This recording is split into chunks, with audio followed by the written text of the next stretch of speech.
I don't consider myself to be a genius at chess. I consider myself more to be a genius who just happens to play chess. I could be doing I could have done and I can do any number of other things, you know? Maybe I should have gotten into acting or whatever a long time ago, you know? Bobby Fischer's name is synonymous with brilliance in the world of chess, but his life outside the chessboard was just as tumultuous as his games. Known for his unrelenting genius, Fischer was a Cold War hero, besting the Soviet Union at a game they had mastered. But as much as Fischer's accomplishments were celebrated, his behavior and the political implications of his actions caught the attention of authorities in the US in the 1960s. The FBI began investigating Fischer after his controversial trip to Cuba, a move that would set off a series of events leading to scrutiny not only of his actions but also his family's past. Fischer's rise to prominence in the chess world was meteoric. Born in Chicago in 1943, Fischer quickly became one of the most gifted chess players the world had ever seen. My next guest is prepared to take on the Russians single-handed, and he may win.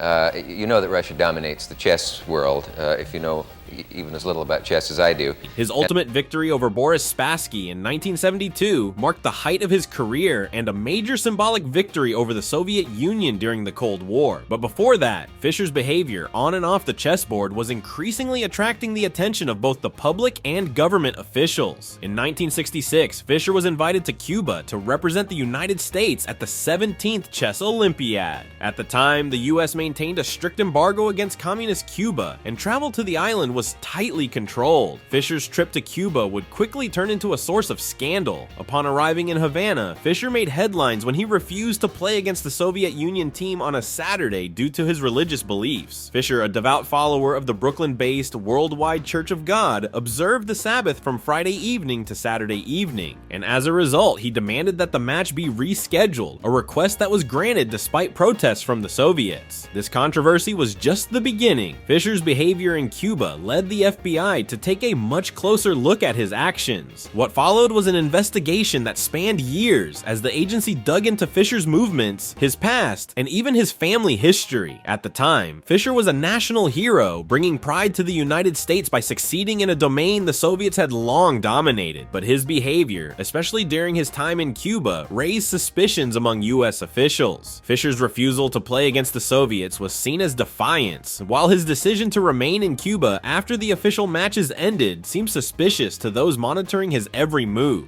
He extended his stay, sparking concerns among US officials about his potential sympathies for the Castro regime. FBI reports from the time indicate that Fischer's extended visit was viewed with suspicion. One unnamed source suggested that Fischer may have wanted to see what the Castro regime was accomplishing, and the FBI started questioning whether his trip to Cuba was even authorized. Despite these concerns, Fischer's trip to Cuba was ultimately deemed legitimate. However, the suspicion around his actions didn't dissipate, and the FBI began looking more closely at his background. Fischer's mother, Regina Fischer, was also of interest to the FBI, although for different reasons. A former school teacher and an ardent communist sympathizer, Regina Fischer had been under surveillance by US authorities since the early 1940s. In fact, the FBI had tracked her for years on suspicion of Soviet espionage, an investigation that lasted until 1967. Though no evidence of her involvement in espionage was ever found, her radical political views undoubtedly made Fischer's actions more troubling to authorities. The FBI's investigation into Fischer was thus not just about his own actions, but also about his family's associations, with the agency seemingly connecting the dots between the two. However, it is essential to note that the FBI investigation into Fischer did not find any conclusive evidence that Fischer himself had any political ties to the Communist Party, or that he was sympathetic to the Castro regime. Much of the attention on Fischer was driven by his increasingly erratic behavior, his public disagreements with the US government, and his refusal to conform to societal expectations. The FBI's probe into Fischer's actions highlighted the intersection of politics and sports during the Cold War, where figures like Fischer, who were part of high-profile international events, could become entangled in larger political narratives. Fischer's 1972 World Championship match against Spassky was more than just a chess chess tournament. It was seen as a confrontation between the US and the USSR, a symbolic battle for ideological supremacy. Fischer's win was celebrated as a victory for the US during a time of intense political tension, but his later actions, including his infamous outbursts and the controversial stance he took against the US government, began to tarnish his image. The FBI's interest in Fischer grew as he became more reclusive and outspoken. His refusal to participate in the 1992 rematch against Spassky in the midst of the Yugoslav wars, where US sanctions were in place, further alienated him from the American public. Fischer famously spat on the US government's restrictions and moved to Iceland, where he lived in exile for the remainder of his life. As Fischer faded into seclusion, his mental state and actions became even more erratic. His refusal to acknowledge US sanctions and his increasingly bizarre behavior, such as his hateful anti-Semitic remarks and his calls for the destruction of the US government, cast a dark shadow over his earlier legacy as a brilliant chess prodigy. Fischer's life after chess was marred by a series of controversies, legal battles, and his eventual arrest in Japan in 2004 for violating US sanctions. How does it feel to be free?